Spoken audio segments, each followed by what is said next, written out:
戸時代後期、市中にはびこる悪の横行に苦慮した幕府は新たに火付盗賊改め方を設けた。寛政元年になってその長に就いたのが長谷川平蔵であっ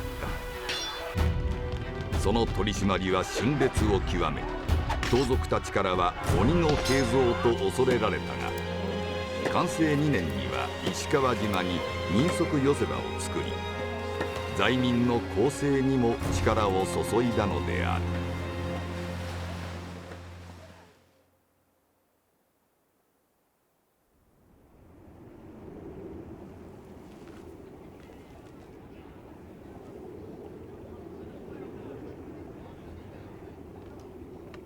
本所源兵衛堀にかかる枕橋の北詰に一軒の蕎麦屋があった。あ、ちょっと待っとくれ。ごめんよ。おいトラコ、そこの空いたの運んでくれ。ごめんよ。どっか空いてないかい。ちょいと文さん、あんた詰めんなよ。文治おめえだよ。お尻に根が生えてんのかい。植木だからよ、根生やすな仕事だって。こんな時に生やさなくていいんだよ。サンジ、お母さんの具合は。それがよ、今度こそくたばるだろうと思ったんだ。ただ2、3日目からお飯食らってやんだよ。あれどうやら閻魔様に嫌われてるらしいね。それじゃよ、ここの女将と同じだよ。分かったよ。はいはい。森2枚は。お子さんこっちだよ。はいはい。ちょっと悪いね。これ回しておくれ。相変わらず人付けが荒いなもん。ありがとうよ。ああ、ちょっと静かにしろ、静かに。金の値だ。何も聞こえねえじゃん。耳が遠くなったんじゃねえの？あんた大丈夫かい？あれ？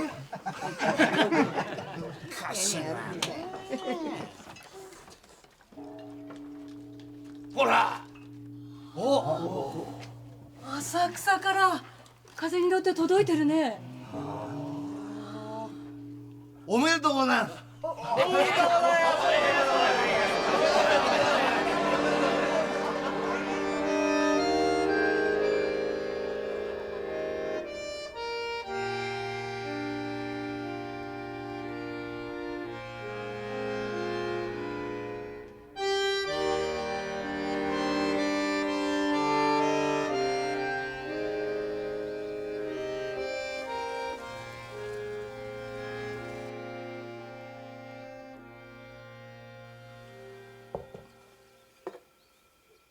明けましておめでとう。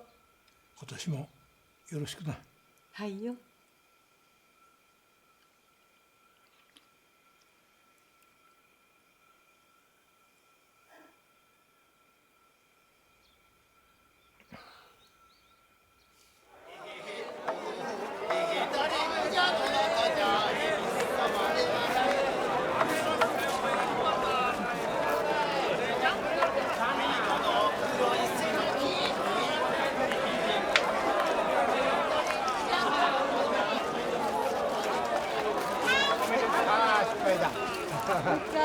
はい、もう一回。はい。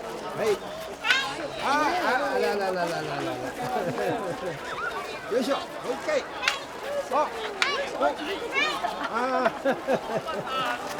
ごめんね。明けましておめでとうございます。おめでとうございます。本年もよろしくお願いします。新年明けましておめでとうございます。本年もどうかよろしくお願いいたします。今年もまたこうして挨拶に参ることができてありがたいことでございます。お互い様でとっつぁん。正兵衛さん、おこうさん、こちらこそよろしく。やっ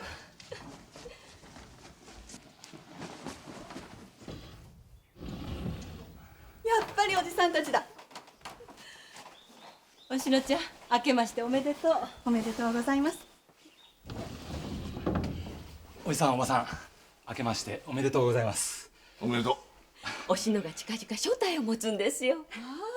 そりゃあ一太郎さんです。田原町の菓子屋の次男でね、ゆくゆくはこの丸屋を継いでくれるんだ。そりゃあ安心だ。こちらはおじさんたちをどう言えばいいんだろう。よっだって。こちらの先代に拾われたもので拾われたなんてゴミじゃないんだから。いえね、この人は12の時に江戸に来てね、油屋で奉公してたんですよ。はい。ところが親方のあまりの厳しさに飛び出して道もわからない江戸の町を3日3晩さまよっていたんだよね。腹を減らしてフラフラしているところを清三さんの親父様に拾われてね。やっぱり拾われたんじゃねえか。本当だ。清三さんもだけど、父親の伊佐治っていう人もお上の御用を務めるお人で顔が広くて、この人上野の蕎麦屋に口を聞いてくれたんですよ。無局庵よね。知ってますよ。池の畑よ。そこで修行しまして、35の時に本庄に店を。ってことは2人は所帯持って23年だ。ああ、そうなりますか。なるよ。私が27の生き遅れだったんだから。自分で言うことないでしょ、おばさん。お母さんはそれまでこのマリアで奉公してくれてたんですよ。さようで。先代に勧められてこの人とくっつくことに。くっつかれまして。何を言いだよ。あんたが私に惚れたんだろう。先代にそう言われたらくっつこうがなかったね。おしのちゃん、それは嘘だから。要は2人してくっつき合ったってことさ。そうそう。けどおじさんおばさんが2組もいたらこの先どう呼べばいいのか。何をおっしゃるんですか、若旦那。今年から清三さんとおしんさんはお父っつぁんとおっかさんでしょう。そうなりますね。大丈夫なのかよ、おしのちゃん。こんなお人で。大丈夫。一太郎さん、気にしないでおくれ。お母さんの口が辛いのは正月4日には辛味そばを出すせいだから。辛味そば。ネズミ大根をこう絞ったつゆがカレーのなんの。ネズミ大根。毎年正月の4日は辛味そばしか出ねえから俺は遠慮してるよ。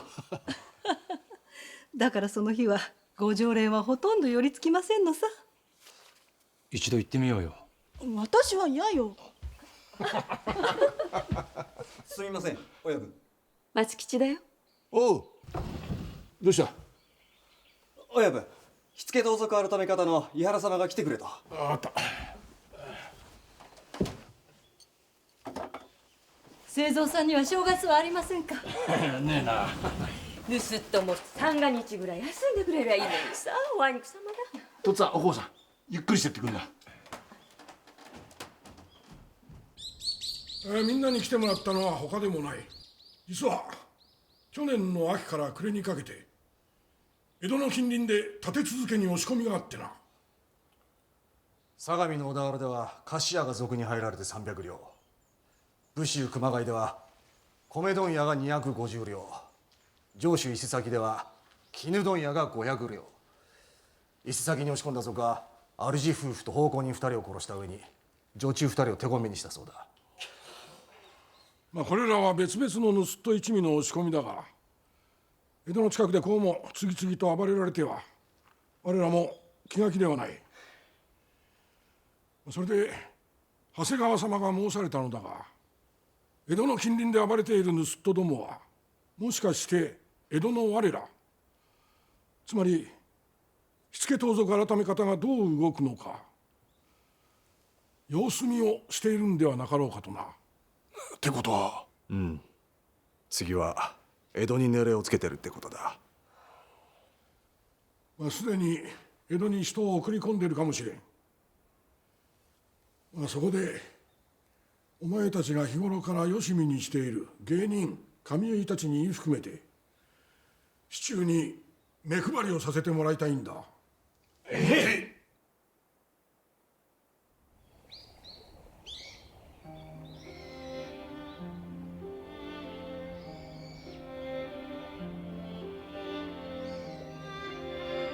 そばの真田屋は大川につながる源兵衛堀の際にある。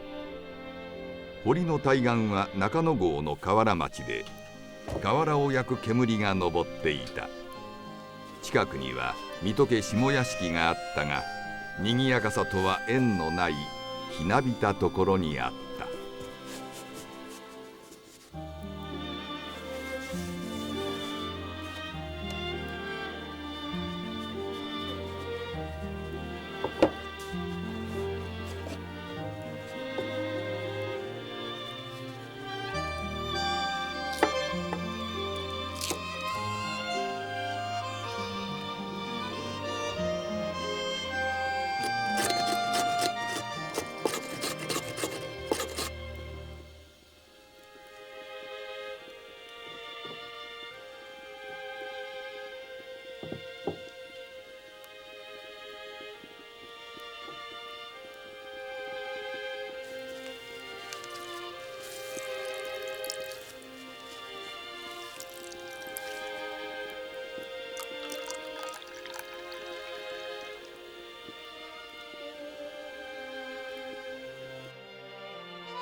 おめでとうございます。おめでとう。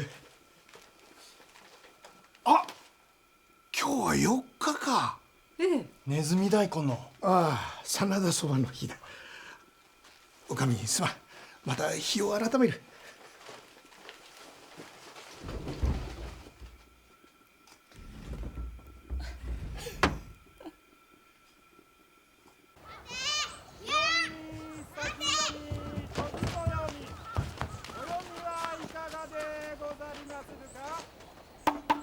昼を過ぎても一人の客もなく、この日は日暮れ時になった。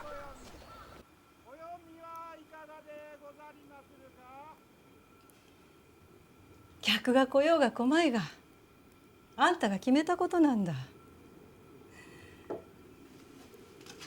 くよくよしでないよ。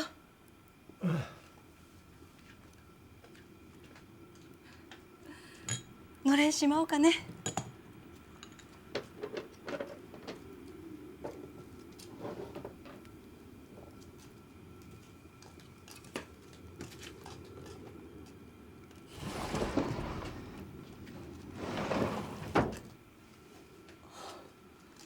おいでなさい。上がってもいいかね。ええ。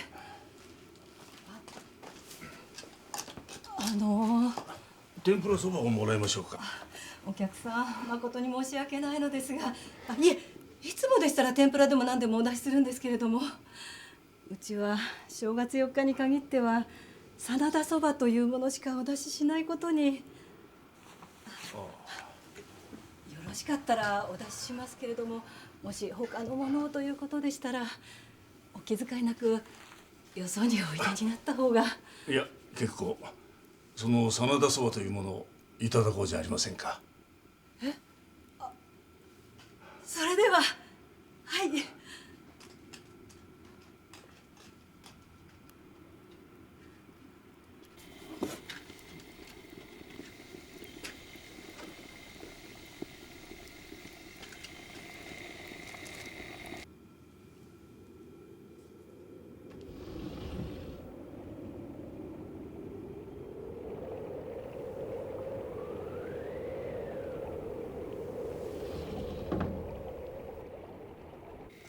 お酒はあるかね。はい。熱くしてもらおう。今日はどうも冷え込む。本当にね。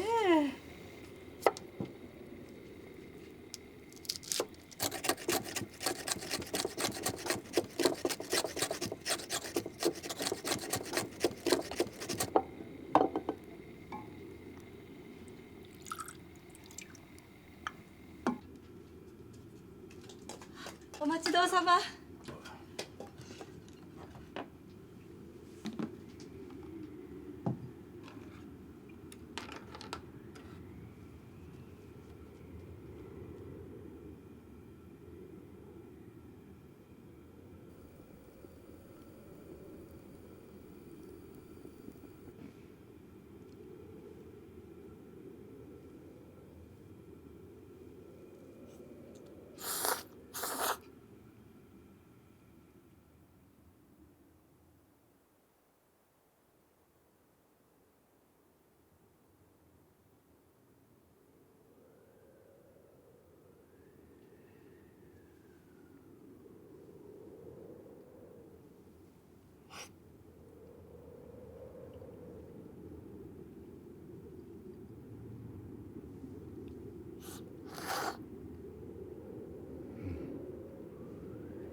おかわりを。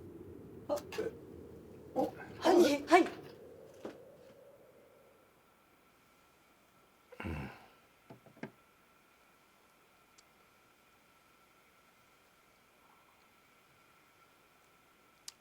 なるほど。屋号の由来が分かりましたよ。これはネズミ大根だ。これは正真正銘の真田そばだね。よく上がってくださいました。おかげさまでとんだ嬉しいものをいただきました。ネズミ大根をご存知なら信濃の方で。まあちょっと昔ゆかりが。さようで。真田そばいつ来ても食べられますかな。いえ、それがネズミ大根が取れるのは冬場でして、取り寄せるのに難儀しますから、年に一度この日だけで。4日のこの日だけとは何か曰くがおあんなさんので。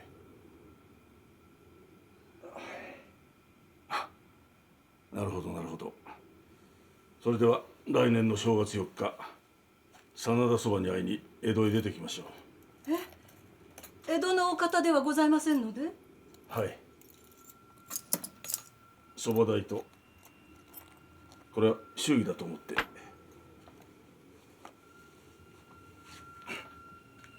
いや、そば代は頂戴しますが、これはほんの気持ちですから困りますんで。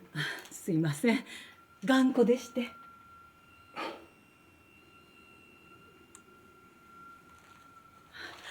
ありがとう存じました。この日食べたお客、3年ぶりくらいかね。嬉しいね。今年はなんかいいことありそうだね。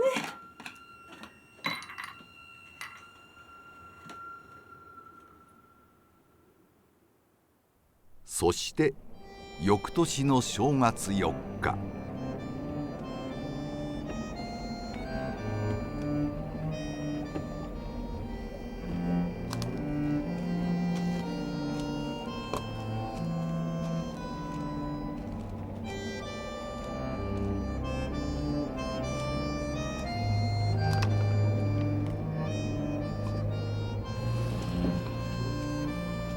お前さん、真田そばをいただきましょうか。は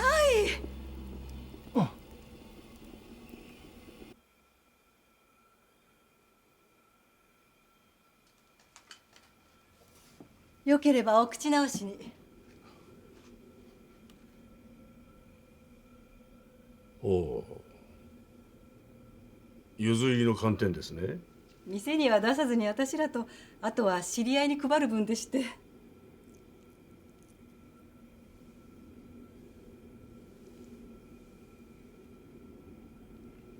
うん、うまい。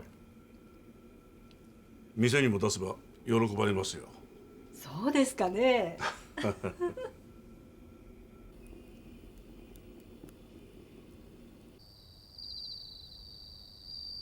その年の秋であった。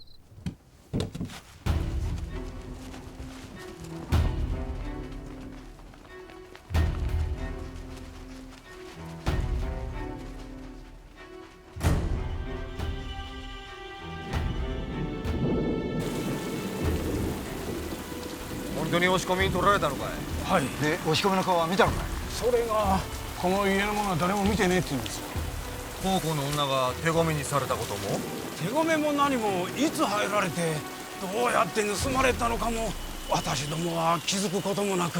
しかし家の者誰一人にも気づかれず金だけ取って立ち去るとは。へえ、大した。いや、近頃すげえ盗賊がいたもんで。こういう盗賊はそうざらにはいねえはずだが。本当にだらしがないったらないね。おみこし担ぎが足滑らしてどうすんだい。まったくだよ。情けないだろう。酒が足んなかったんだよ。あんたは飲みすぎなの。よし、じゃあここで好きなだけ引っ掛けておいき。嬉しい。だからおかみは大好き。にぎわってます。じゃあまたにしよう。清蔵さん、寄ってってくださいよ。混み合ってるようだから。詰めさせますよ。いいよおかみ。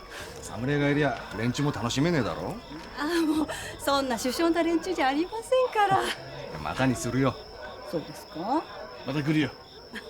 待ってますよ。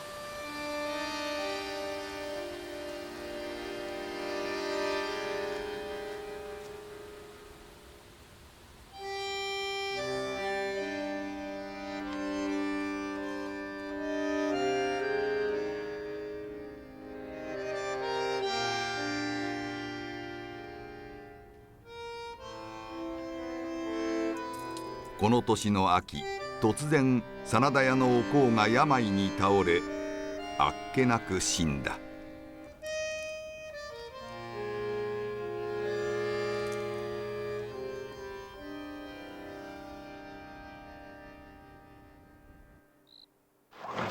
おい真田屋、親父さん、いつになったら店開けんだよ。なんとか言えよ。いいじゃねえよ。いつまでも気落ちしてねえでそば食わせろ。ここがねえと困るんだって。早く開けてくれよ。頼むよ。英語頼むよ。ここがねえと困っちまうんだよな。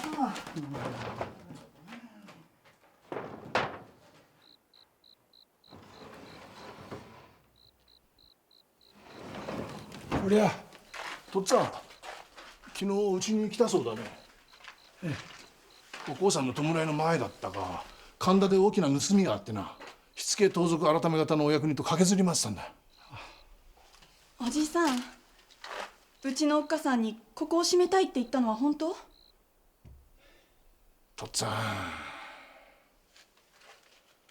おこうがいたからこそ商売ができてたようなもんですから。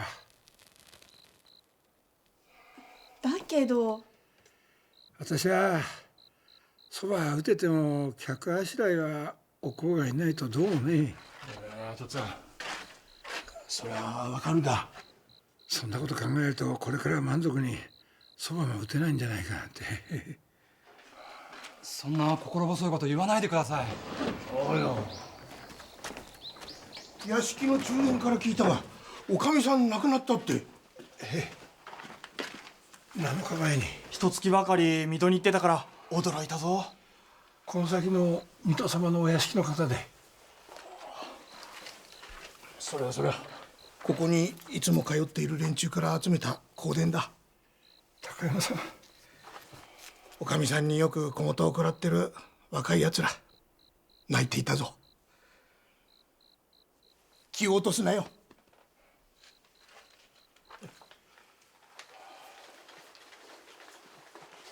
ではな。さあ、おこうさんと苦労してここまでにした店じゃねえか。ごひいきも待っておいでなんだもの。お店を続けることがおばさんのご供養じゃありませんか。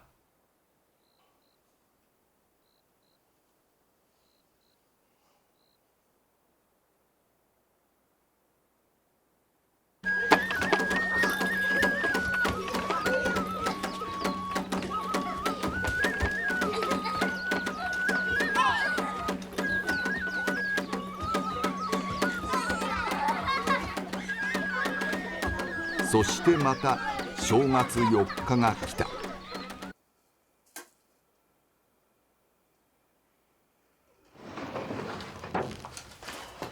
いらっしゃいまし。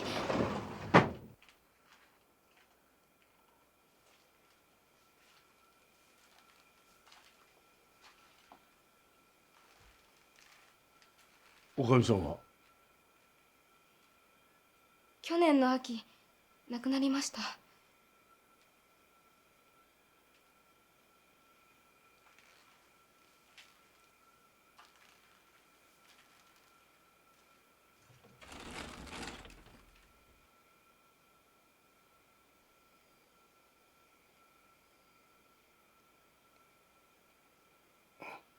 真田そばを。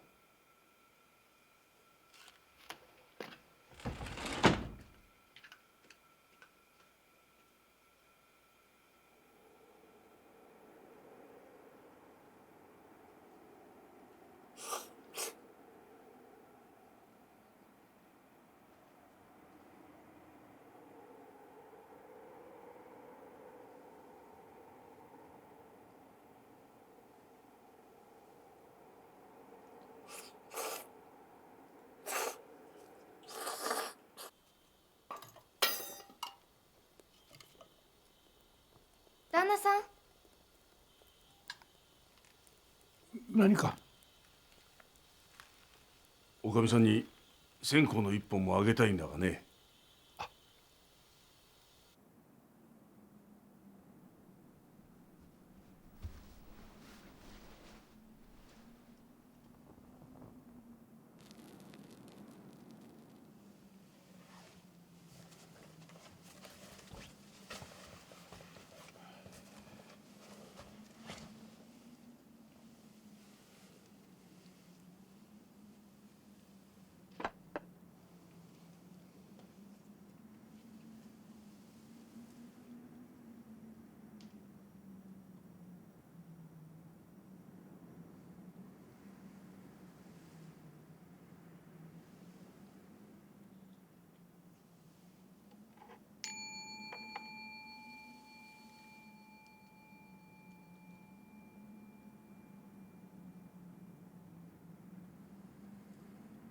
おかみさんは患っておいでで。いえ、それが胸苦しいと言って倒れてそのまま。そりゃ寝つくこともなく長く苦しみもせず女房らしい楽な往生でした。そりゃ何よりだよ。位牌は3つだね。古いのは私の双親で正月4日がちょうど命日でして。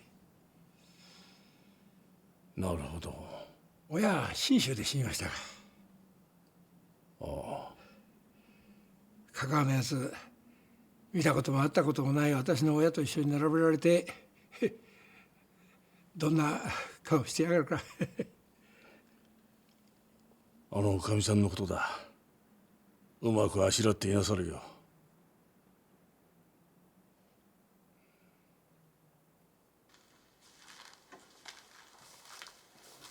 ちょいと伺いたいことが。初めてここで真田そばをお食べになられた時、一度手を止められました。お食べにならないのかと思ったら、その後おかわりを2枚も。あれは思い出したのですよ。随分と昔信州で生き暮れた時、田舎の百姓夫婦にそばを振る舞われて生き返ったことがあってね。遠い昔のことだったが、そのことをつい思い出したのですよ。余計なことを伺いました。ご勘弁願います。いや、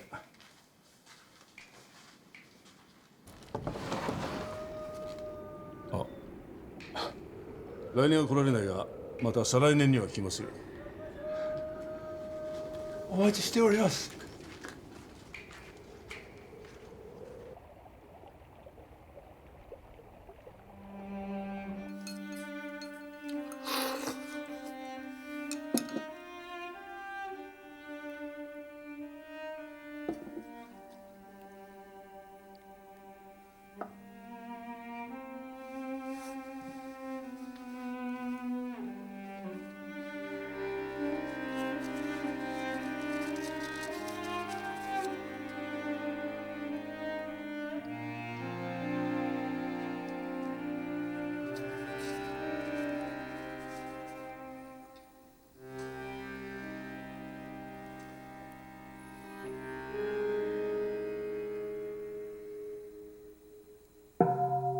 その年の師走のことであった。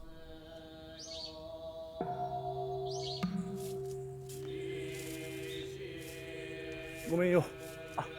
ご苦労様です。冷えるね。はい。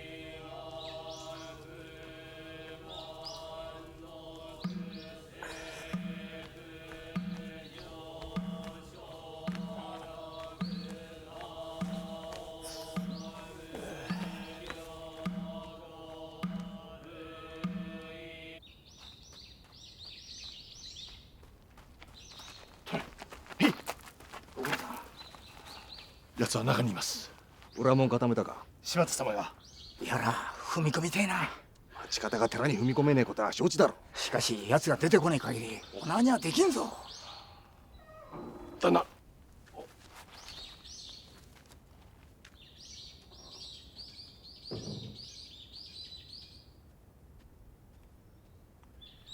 やはり幸せですな。檀家回りですよ。ああ。圭介。へい。おめえ行ってくれるか。へい。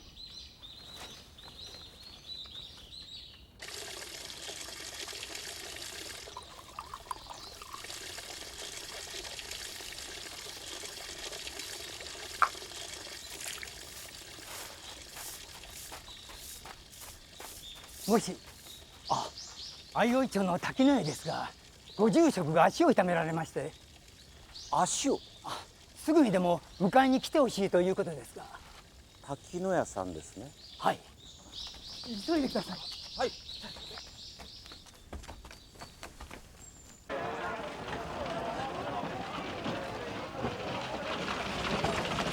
ワイスナの陣七、神妙にしろい。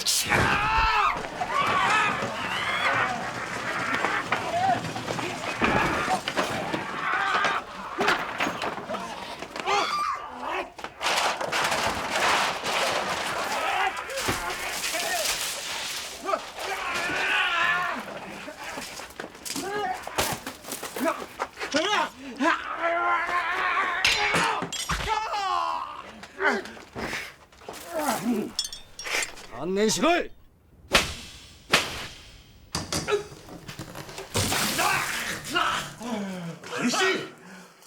おめえが亀の心の一味だってことは知れてるんだぜ。おめえが寺男になりすまして常泉寺に入り込んでいたのも江戸での盗みの支度のためだろう。知らねえ。亀の心はどこ狙ってんだ。何も知らされちゃいねえ。そんなわけねえだろ。何も知らねえよ。本当だ。石寺にいたのもただ寺男になれとそう命じられたからで。なぜ常泉寺なんだ。わけは知らねえ。寺に入って1年以上だろう。その間頭に何か言われたり何か耳にしたことがあるだろう。洗いざらい吐いちまえよ。頭が用心深え。めったなことは口にしねえ人だ。亀の心のねぐらはどこだ。下っ端のおいらには知らされちゃいねえ。今どこにいる。江戸にいるのかいねえのかさえおいらの耳に入らねえ。妙なかばい立てすりゃ遠島が張り付け国門になるぞ。かばい立てなんて誰があんな頭をかばい立てなんか。おう。亀の心の一味がいるが俺は頭には恨みがあるんだ。それならどうして一味を抜けねえ。一人稼ぎなんざたかが知れてるからね。しょうがなく亀の一味にすがりついたらなよ。心への恨みとは何だ。何も命まで取るほどのこともねえのにちょっとした不始末をした兄貴分を頭は非常にも殺しやがって。面白い。お前ら悪党が人の非常さをなじるのか。盗人の掟に背いただのなんだの理屈並べやがって。うせえ。仲間うちのいさかいなんぞ我らにはどうでもいいことだ。亀の心について知ってること言っちまえ。じゃねえとおめえ本当に首が飛ぶぜ。何にも知らねえよ。中空人の夢枕よからないかね。しかし私抱いたことありませんで。そんなこと言わないでそっと抱いてみて。こうやってそのまま抱けばいいんですよ。さあおじさん。そう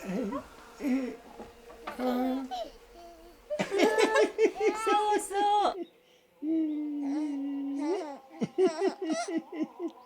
ああ口元なんざおしのちゃんだね。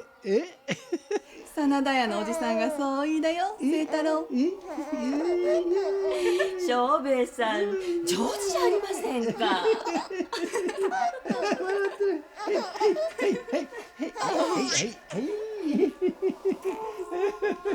向こうで寝かせる。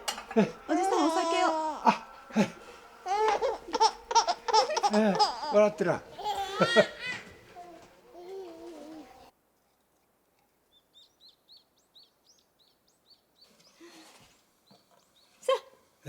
恐れ入ります。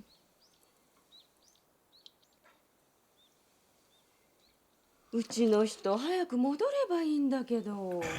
正月早々お勤めじゃね。火付盗賊改め方の探索で暮れからずっとなんですよ。ああそりゃあ。寝た。おしのちゃん夫婦して長生きしなくちゃいけないよ。親のいない子にさせるのはかわいそうだからね。正兵衛さんにもせめてお子がいたらね。私らにはついにできませんでしたね。どうも私は親子に縁が薄いようで。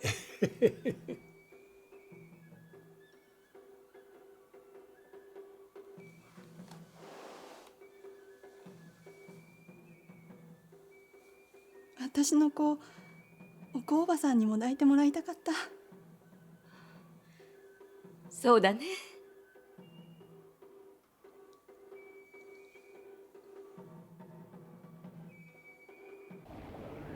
その2日後の正月4日のことである。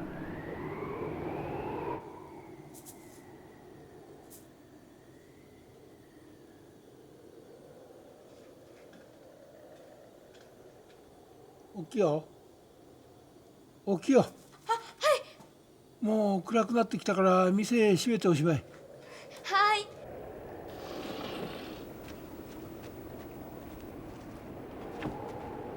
おい、もうおしまいかい。親分さん。旦那さん。清蔵さん。とっつぁん、この前は留守にして悪かったな。それでわざわざ。ああ、近くまで来たもんだからお甲さんに線香でもと思ってね。お前もうお帰り。はい。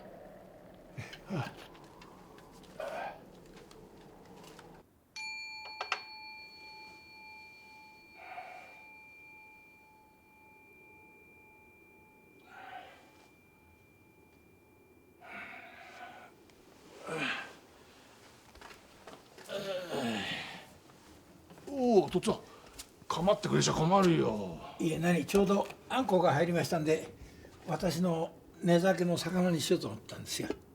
あんこか。お口に合いますかどうか。じゃあ遠慮なしな。そうしてやっておくなさいし。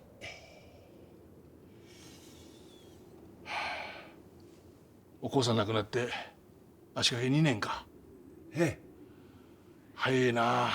ええ。寒くなってきましたね。うん。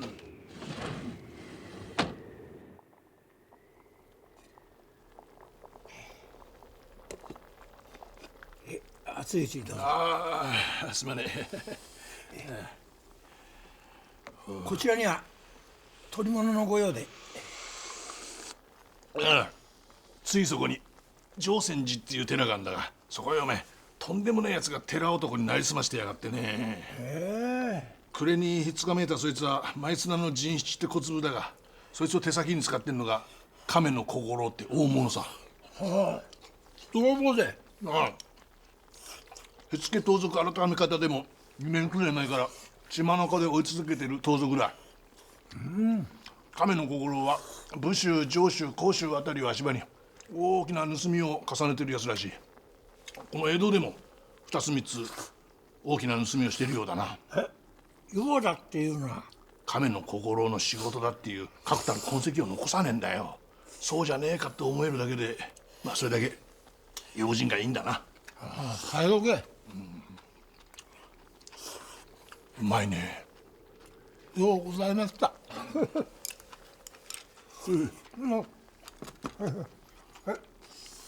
そいつは名前のように亀みてえに用心して危ねえって時にはふーっと首を引っ込めんだな。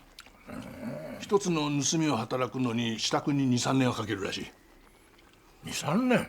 狙いをつけたところの近辺に手下を潜り込まして万端整えてから押し込む。だから手荒なことはしねえって言うんだが、まあそんな親分だから常泉寺に手下を入り込ませたのも次の盗みの支度だと火付盗賊改め方の旦那方はそう見ていなさるのさ。ああ、それで常泉寺の見張りで。まあそんなとこだ。しかし手先が捕まったとなりゃ親分は用心して近づきますまい。それよ、火付盗賊改め方でもそのことの是非が飛び交ってるらしいね。あ、酒。いただくよ。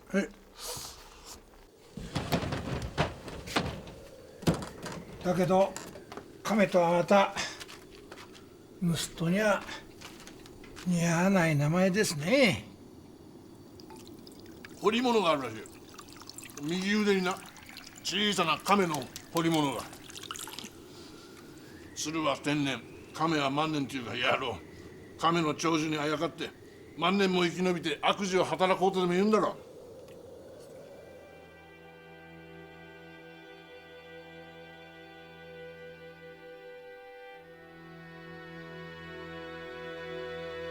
そんなシャレのました名前つけたのがどだい憎たらしいじゃねえかなあ。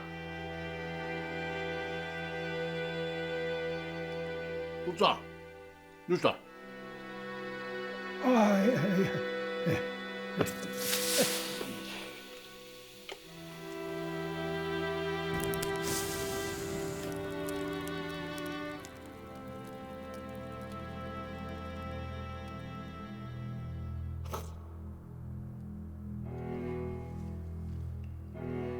おかわりを。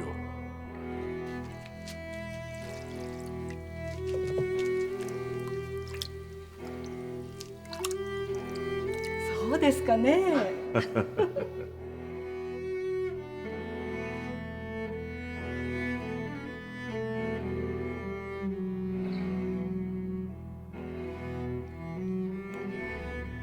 亀の小五郎だとさ。まあどうでもいいやな。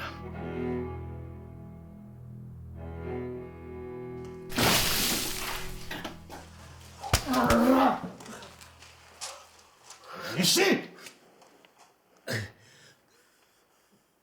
亀の小五郎、まるじゃきれいな盗賊だと言ってるようだが冗談じゃねえ。裏じゃ汚ねえこともしてやがんだぜ。どういうことだ？どういうことだ？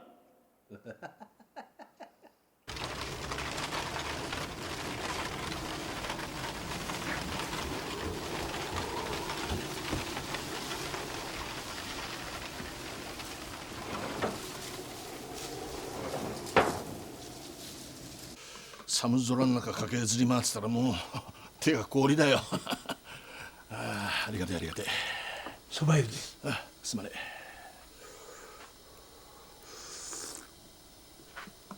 え。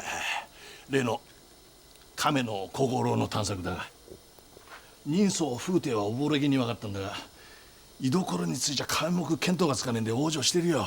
さようで。しかしあの野郎、盗みについちゃ貧しい者には手を出すな、人を殺すな、女を手ごめにするなって言ってたらしいが、口先だけのようだな。捕まった人七の話じゃ、落ち込むと女房や娘をおもちゃにしねえと収まらねえ性分らしいぜ。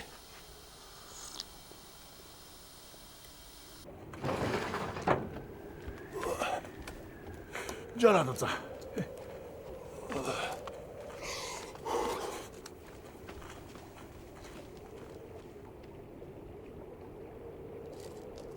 貧しい者には手を出すな、人を殺すな、女を手ごめにするな。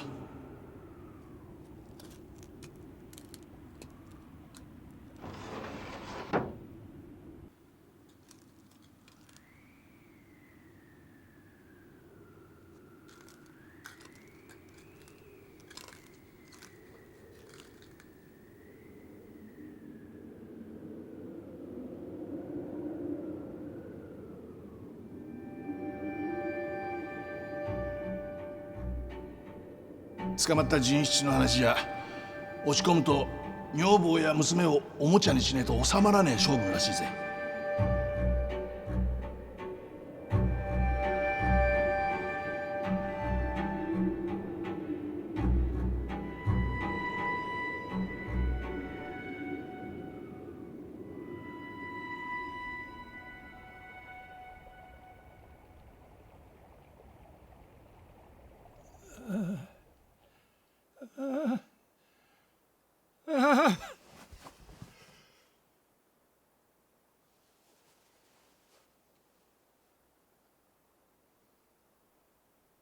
音、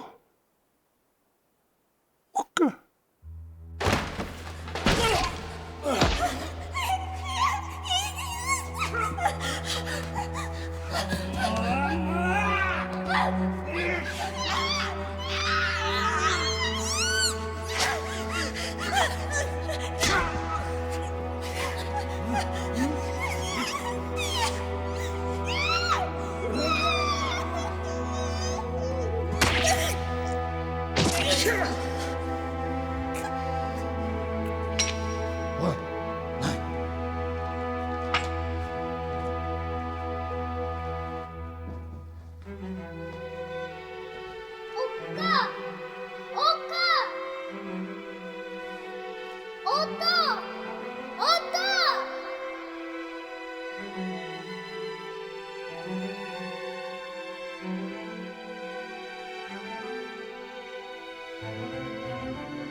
さん。朝早くに申し訳ないことで。そんなことはいいんだよ。それよりお知らせしたいことがありまして。なんだよ。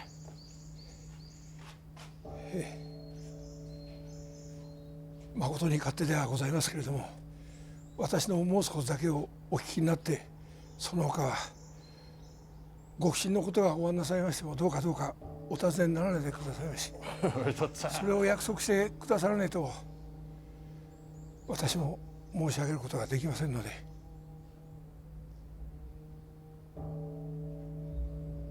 いいと思うよ。先だっての亀の小五郎という大泥棒のことで。何か近くで聞き込みでもあったのかい。まあそんなところで。それはどういう。今申し上げましたように私の言うことだけを。ああ、そうだったな。その大泥棒が来年の正月4日枕橋の私の店に顔を出しましょうと思います。なんだって。それだけのことでございます。とっつぁん。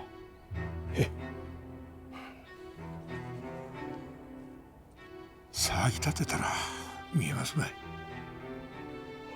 何事もねえようにして来年の正月4日までね。ああ、だからまだ1年先。とっつぁん、これ一体どういう。ああ、聞き返しちゃいけねえんだったな。あった。飲み込んだよ。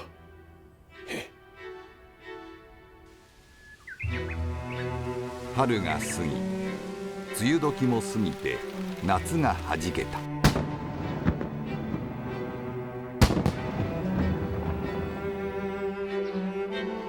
そして秋も通り越してまた冬が来たが、庄兵衛の様子はただ淡々といつも通りの日々を送っているように見えた。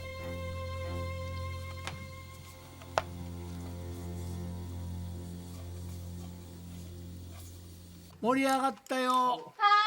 ムーさん、どうだい仕事の方は。ああ、全然ダメだっていうの。お待たせしました。石像さっさご誰や、さっさご誰や、石像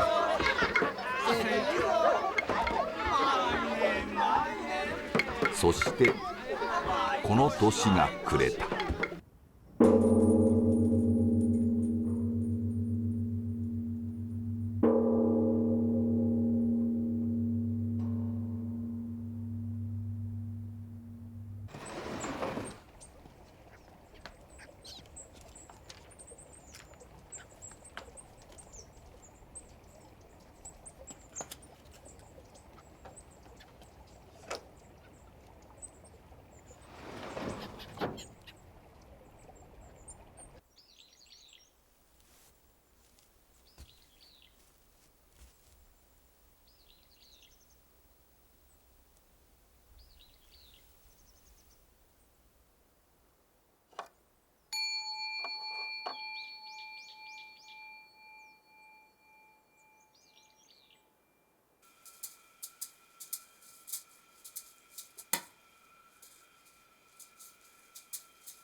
いらっしゃい。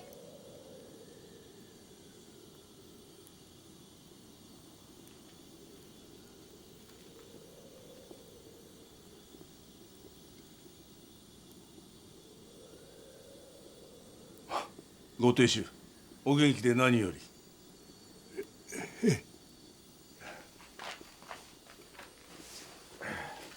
そばにしますか。まずはお酒を。熱いのをね。はい。お酒です。じゃあごゆっくりどうぞ。もう帰るのかい。はい、お先に。気をつけて。はい。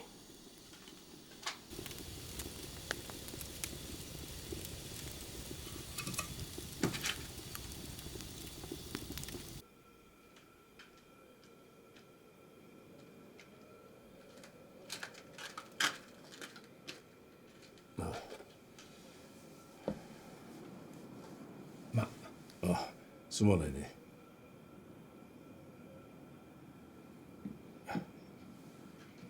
どうかね。じゃあ。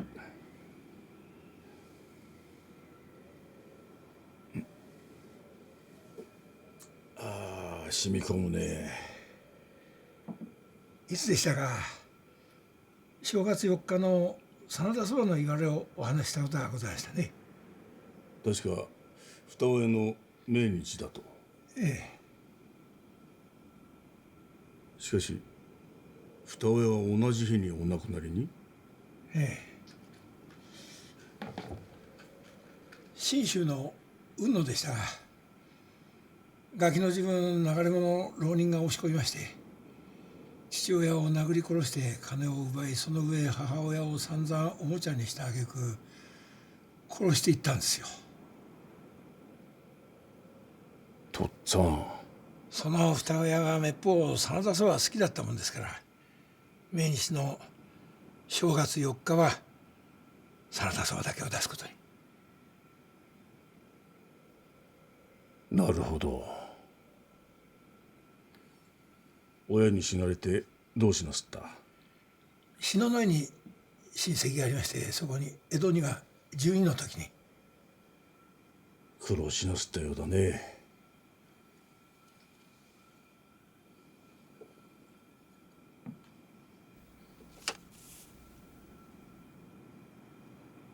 なんだい。いつぞや女房の香典にと置いていきなすったからで。いや、これは。いただくわけにはいかねえのですよ。いや、いただきたくね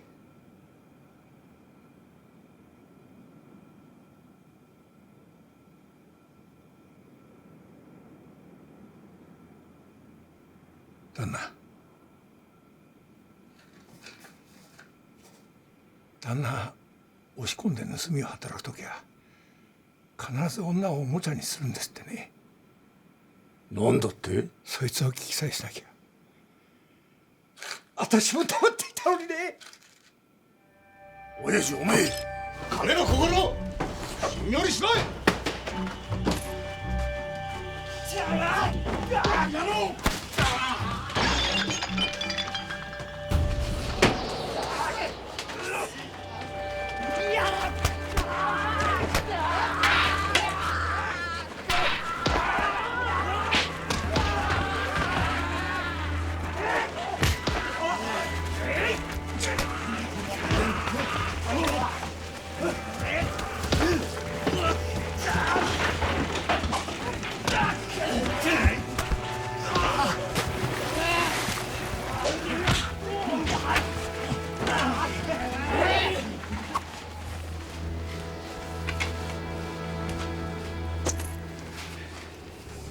までだ、心。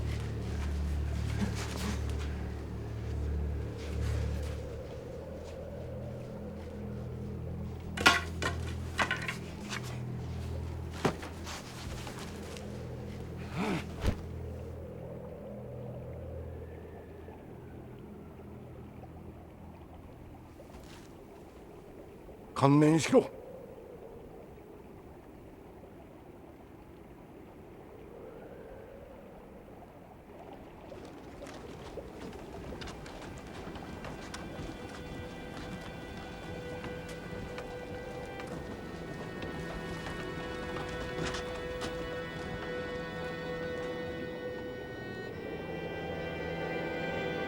はい。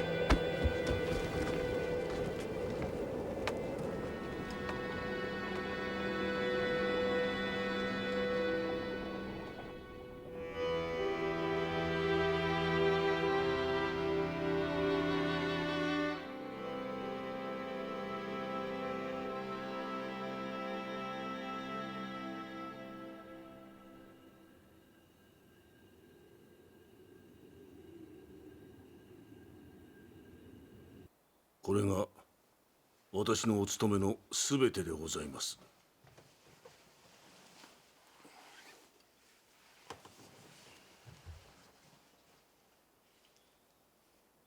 なるほど。10年前の増上寺門前大増屋の押し込みもお前だったのか。ええ。取った金が570両。支度に何年かけた？4年ばかりかと。しかしお調べに対しては神妙であった。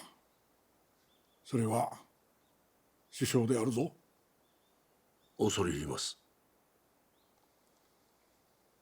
長谷川平蔵様と協議をせねばならぬが、おそらく死罪は免れめえ。いかようにも。お役人様、一つお教え願いたいことがございます。本所の蕎麦屋の親父が気になることを口にしたのでございます。私が押し込み先で女をおもちゃにするのだと。例の枕橋の真田屋です。それで？ですが私にはこれっぱかりも身に覚えのないことでございまして。捕まえた前砂の人七が亀の心をたそういう男だと言ってたぜ。人七は今どこに？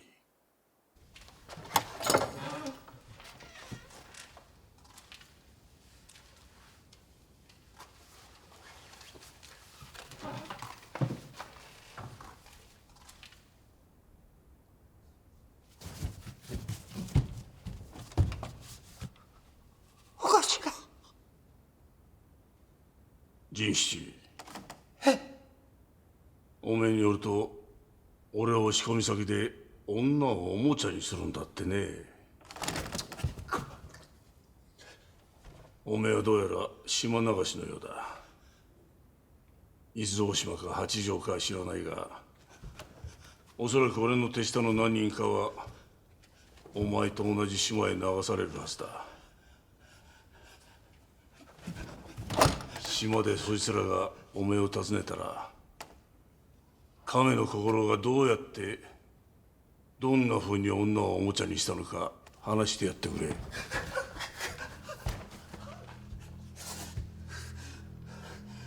何を震えてる？勘弁しておください。お前に話を聞きに行かせるだけだ。勘弁してもらいてえ。お頭の悪行を言い連ねりゃ貼り付け獄門にはならねえと、それで出任せを。島じゃ長生きしろよ。お頭、お頭、お頭、お頭。ごちそうさん。ごちそうさん。いらっしゃいまし。とっつぁんいるかい？はい。とっつぁん。おお、とっつぁん。今日火付盗賊改め方に呼ばれて行ったんだが、長谷川平蔵様がとっつぁんの働きにねぎらいよとおっしゃられたそうだよ。いや、私は何も。ああ、そば屋でも。ああ。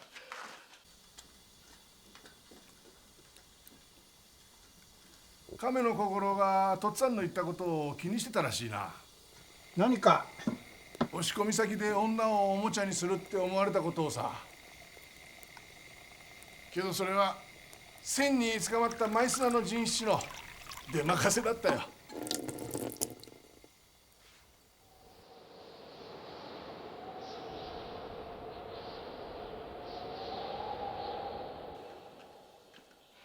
出任せというのは本当で。いただくよ。で、あの人はどんな仕置きを？死罪だ。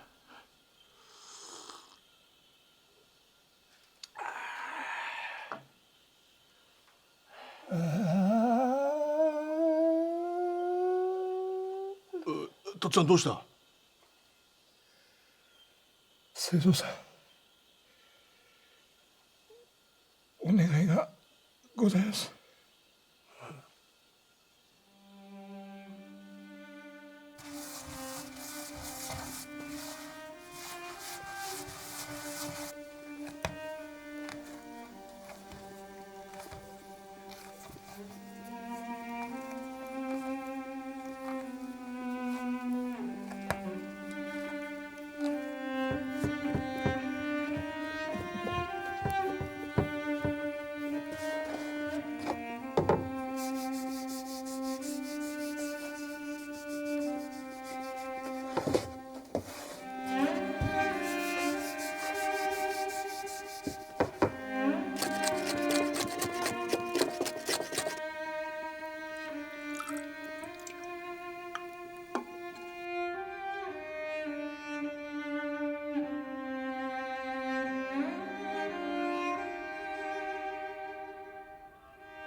今年の4日は食わずじまいでございましたでしょう。いつも通りネズミ大根の辛みも効いております。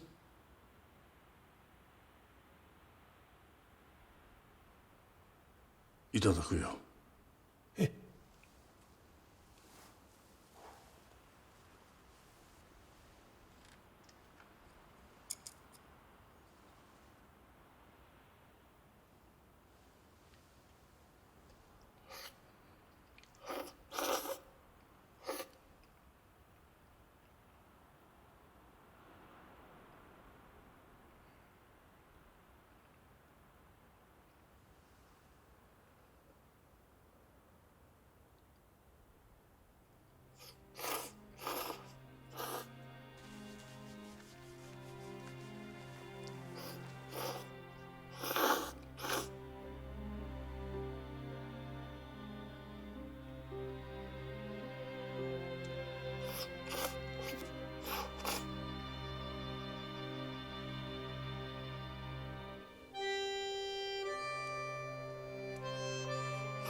親父、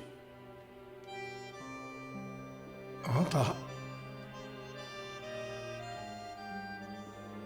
なたなんでまた今年もうちにおいでに。手先が捕まったとなりゃのこのこ現れるのは危ないとはお思いにならなかったんで。思ったがね、年に一度の真田そばに会いたいという思いが勝ったのだよ。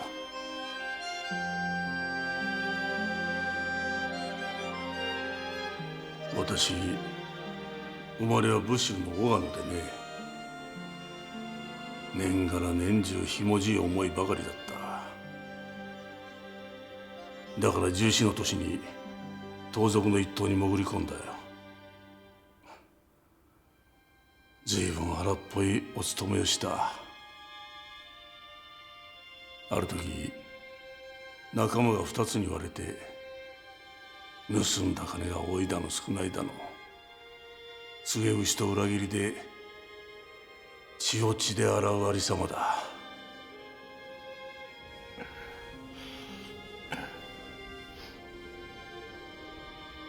私も殺されかけて逃げました。闇雲に逃げた。真冬の信州の山の中を寒さと恐ろしさと疲れでフラフラになって、ああ、ちょうどこんな時刻だよ。古雪の向こうに家の明かりが見えて、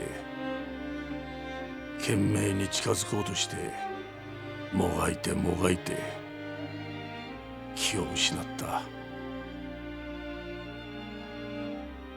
気がつくと暖かくていろりのそばに寝かされていた。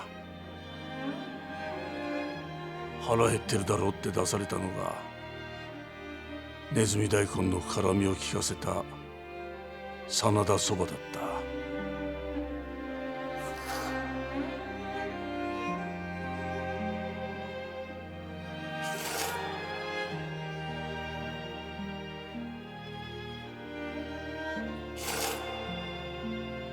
そのおかげで私は生き返ったのですよ。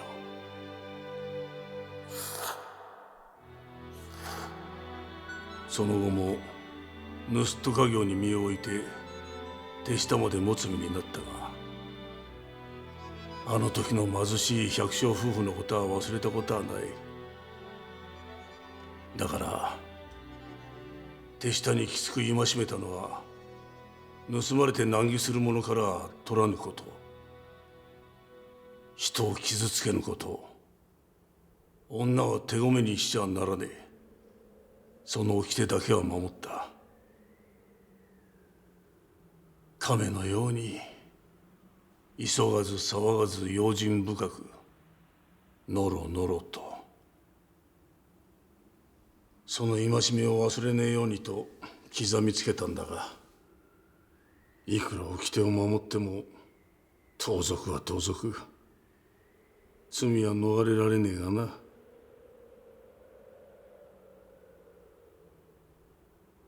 ひょっとして親父はこれを見たのかい？ええ。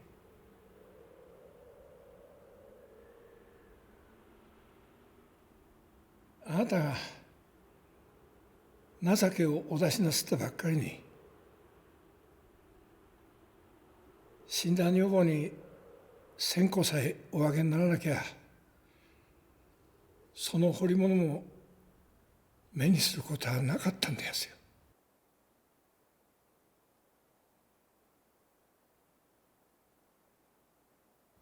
お前さん方夫婦のむつまじさに、あの時の百姓夫婦が思い出され、人事じゃなかったのだよ。人の心と食い物の結びつきは思うようには解けませんね。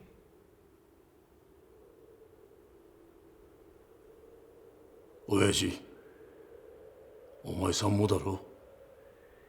ええ、そのようで。うん。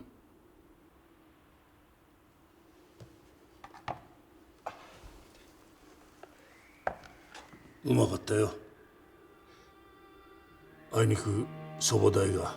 いや、いつやの香典の一両が今日のお題で。そうしてくれるか？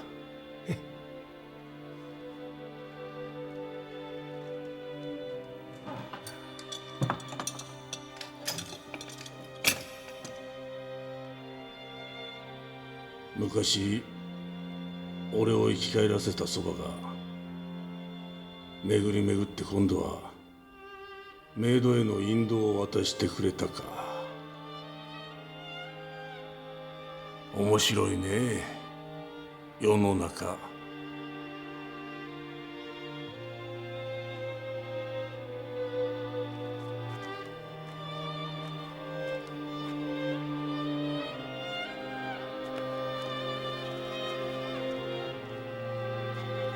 ご苦労。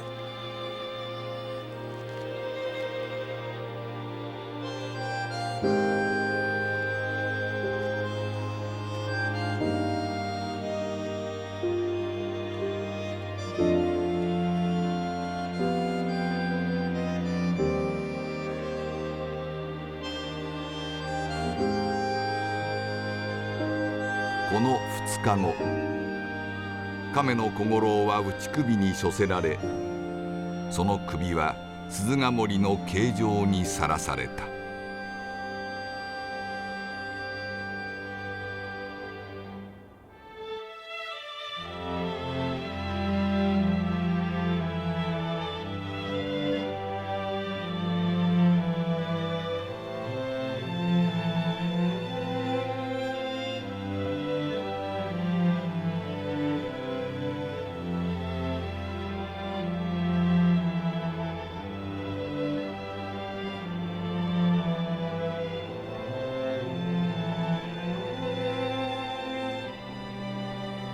翌年の正月4日、真田屋には一人の客もなかった。